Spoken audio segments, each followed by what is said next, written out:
Moda Gaming Bro 2011's opinion on the tower lore. I don't hope to upset anybody with this, and the lore is already good. I am just doing this to be funny and make the tower seem more interesting. Please don't ban me and give me the golden premium plus ultra electronic wireless electric chair Jimmy Burn Devi.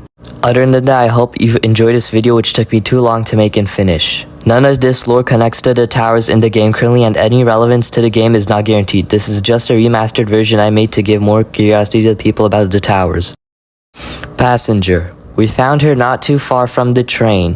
We checked her vitals and she doesn't seem to be infected. The others say to just leave her be and that she won't be much help to us as she looks young and inexperienced.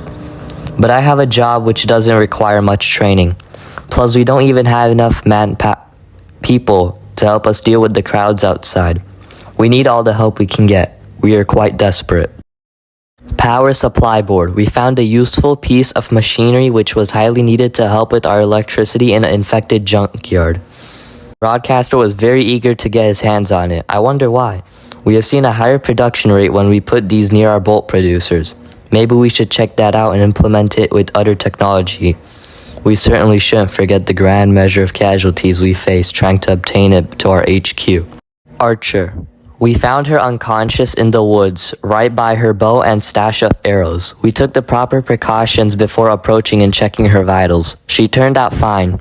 She explained to us she was hunting deer and fell off a tree. She says she lost her dog when she woke up. She showed us her great accuracy with the bow. She's quite old and doesn't understand about postmodern technologies. We decided to keep her and Passenger close. They make a great pair out in the fields. Night guard. We didn't even go to the guy, he came to us. I'm surprised he found our camp as well. I guess we will ask Cole to help advance the camp's stealthiness. He came to us with an offer. We give him shelter and basic necessities and he will do the entirety of the night shift. We don't know much about him, like at all. We should just be happy that we have a volunteer for night shift, yet some of us say that he's been off during his shifts. Some of us recall seeing him purple at night. We called him crazy. Hopefully we are right. We already have enough to deal with.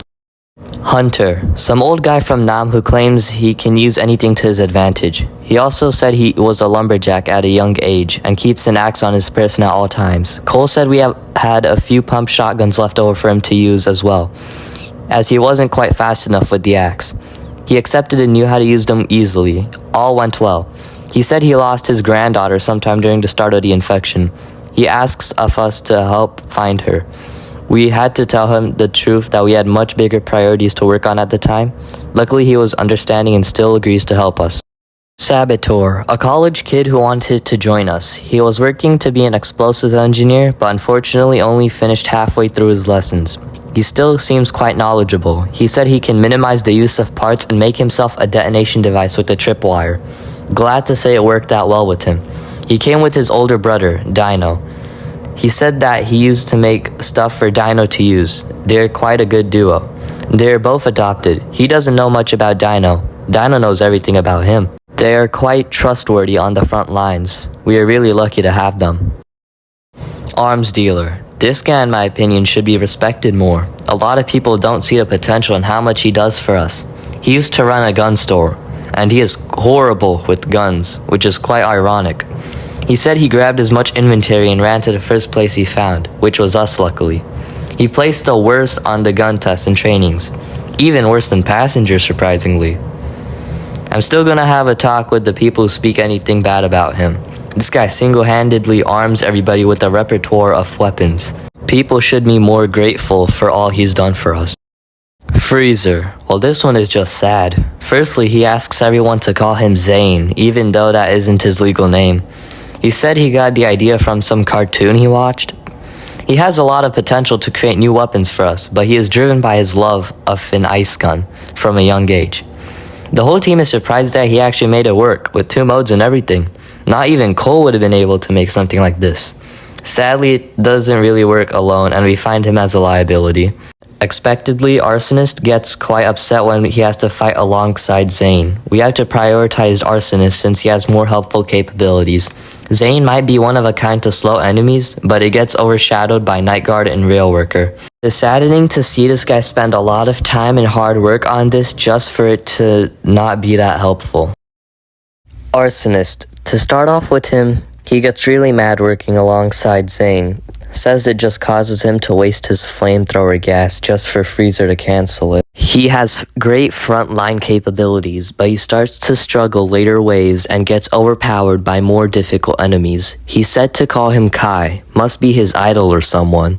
He is good friends with Cole, who gave him an old flamethrower. He was planning on remodeling it to give him a better advantage when using it. He wasn't really fully good at anything, just average at almost everything. He found a way to remodel the flamethrower and add a M16 base to give him an easier time carrying and firing at enemies.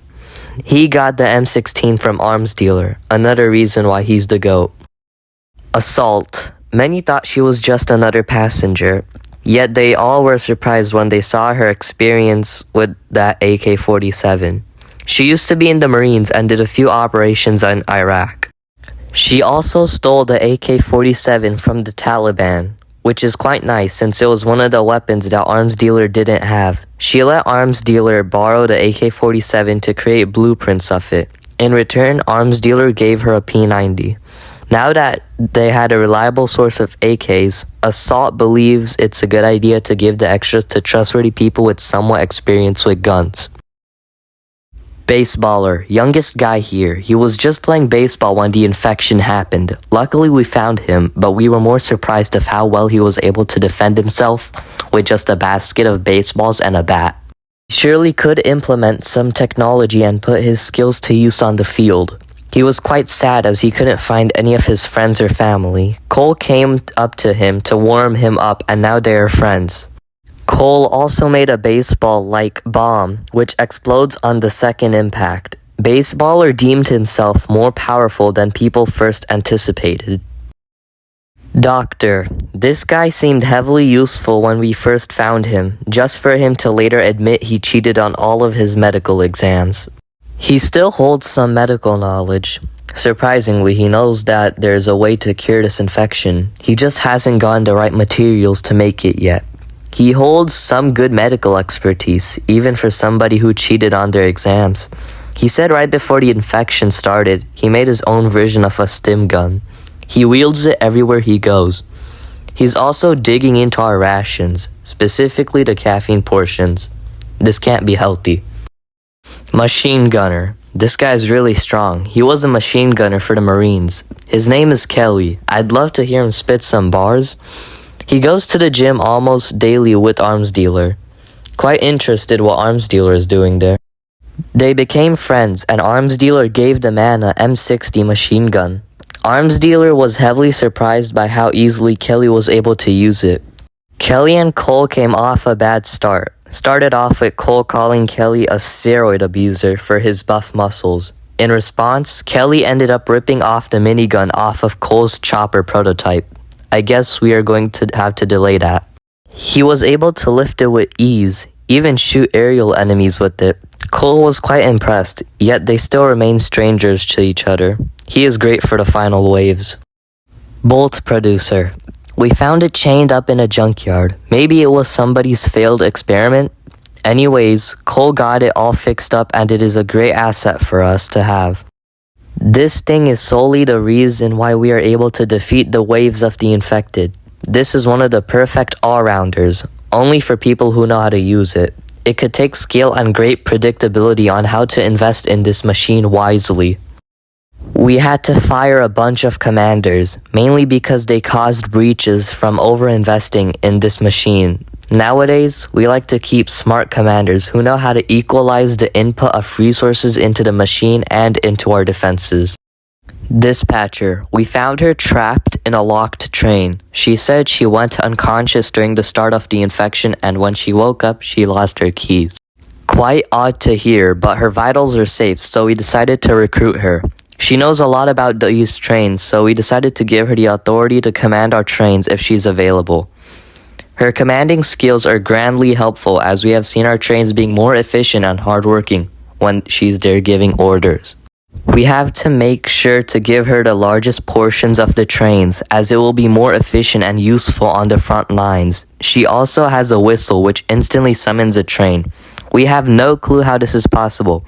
Every time we talk to her about it, she gaslights us into saying and thinking we're just going crazy. I don't even know what to think. Are we just seeing things?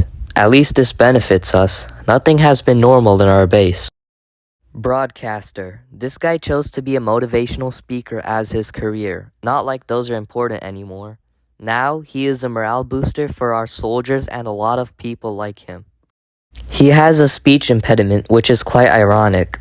Yet he's great at his job. He also holds quite some motivation himself.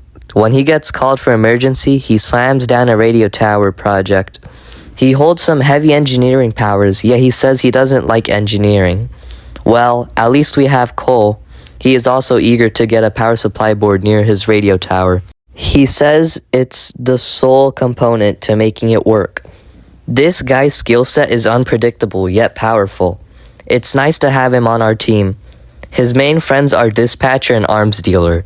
They all share plenty in common, we can say. Rail worker. God, this guy smells like absolute crap. When's the last time he took a shower? Well, this guy is the typical blue-collar worker. Even with his drinking problem, he holds accurate precision with a sledgehammer. I would give him a gun, but maybe let's think this through thoroughly. This guy and machine gunner are very competitive to see who's stronger. Is somebody who can hit hard enough to send enemies a few steps back strong, or somebody who can fully maneuver a M61 Vulcan? I can tell how machine gunner is strong since he goes to the gym, but all this guy does is drink. It's actually quite scary. We haven't seen this guy farther than 5 feet away from a drink. We also noticed he doesn't get as affected from enemy stuns as normal towers typically do. Is he that drunk? ATGM operator. So this is the legendary Dino. I see. He was a month away from graduation from high school when the infection started. He was planning on going to the army. Saboteur makes him weapons and also teaches him how to use them. His latest creation to Dino is a special RPG-7. Homemade and everything. Saboteur and Cole worked together to also make a ATGM stand, which has been a heavily useful project. Nobody has better aim with this section of our arsenal like this guy does. These weapons need special accuracy, which this guy's a professional at. Outside of that, he always makes sure to take care of his brother. Dino never leaves his side wherever he's at. That's a true family bond nobody can break. Sentry. This was an all-hands-on-deck job. Took us a hell of a while to create and finish, and now it's finally ready for frontline usage. Cole was the main one to start on this. As we had more people join the camp, we had more people that can help finish making this. This tower is great for taking down the big guys. Only problem with it is the crawler. Even Cole says no amount of manufacturing and remodeling they do with this tower, they'd have to sacrifice an aspect to counter crawler's immense speed. Other than that, it costs us a lot of money to sustain this. Many commanders come prepared with the bolt producer to negate that problem. Arms dealer and Cole best be ready to counter the number of 50 cal this beast fires. How else do you think this machine shreds single targets? God bless America. Sniper. Just as Dino is the most accurate with his arsenal, this guy has the best accuracy with our bullet repertoire of guns. His name is Simo, quite a unique name. He used to be part of SWAT before the infection. This is one of the witnesses to the infection. He saw them turn with his own eyes. An unstoppable power, he said. He lost his squadron on that operation. When we asked him what the fallout of the beginning of the infection did to him, he was perplexed as to what we were saying. It's as if he never experienced the fallout. We might need more witnesses to find a better conclusion to this. We feel something is off with him, like he's traumatized. For somebody who lost a squadron in an operation and witnesses such things, I wouldn't be able to put a smile on my face when fighting them off. Other than that, he is a great counter to crawler due to his high optic range and damage, and when there are multiple of him. Diesel Train Depot, one of our most efficient blueprints for how simple it is to make this in numbers. It is also worth it for its inexpensive materials, unlike Electric Train Depot, but can't be relied for absolutely everything. Cole was able to implement a self-driving mode. It wasn't too hard as it was already guided by rails. Machine Gunner likes to lay himself down on the top and fire at enemies from above on his free time when the gym is closed. Commanders like to use it on the front lines. where they can focus on their ground units and have backup at the palm of their hands. The origins of this train were found in an old infested train station named Kimball.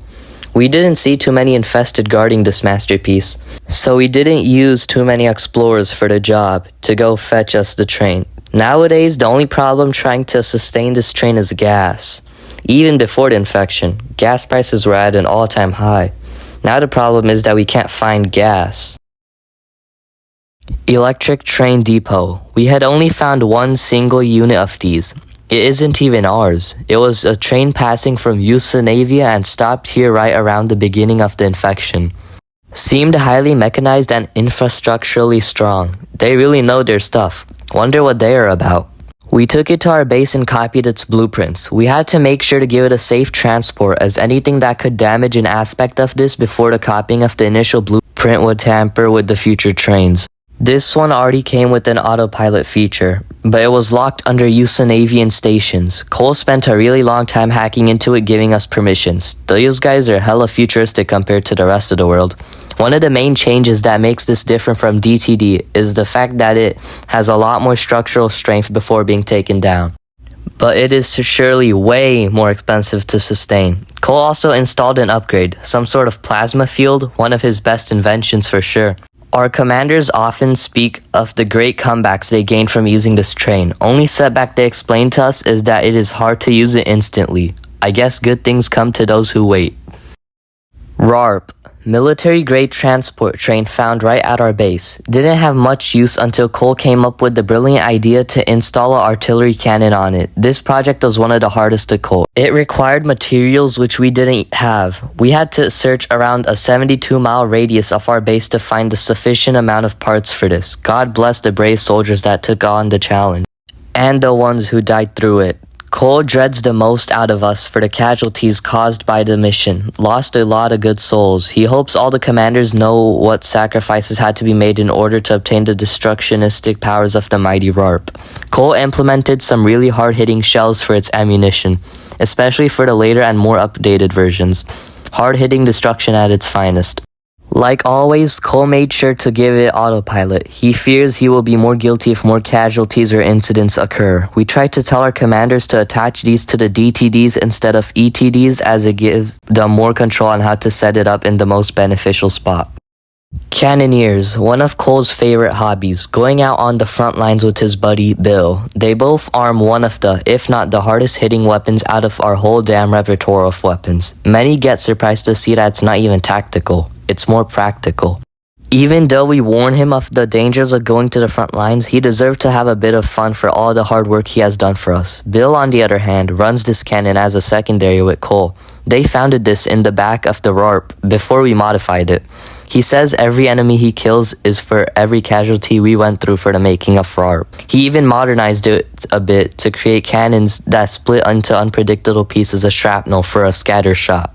It's quite the tank when it comes to crowds and bosses. We don't really know much about Bill, and all we know about Cole is that he founded the IRD, Immediate Response Directive. He says that also stands for something else, but I forgot what it was.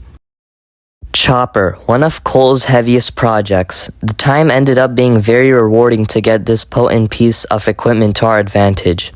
Not a single part was pre-made. Cole handmade every damn thing you see about the chopper. Cole implemented 3D person system for commanders to control the chopper if they deemed the pilot to be tired or just not able to see the enemies the way the commanders could. Commanders see a lot more use of this system when doing this on the interception front lines, as the trait night vision isn't cheap and doesn't come too early in the start. Other than that, this is our heaviest hitting fighter yet. We can only imagine what can lessen enemy attrition better than this piece. We are actually reversing the force of the lines onto our base ever since we introduced this one and normalized it on all lines of the battlefield.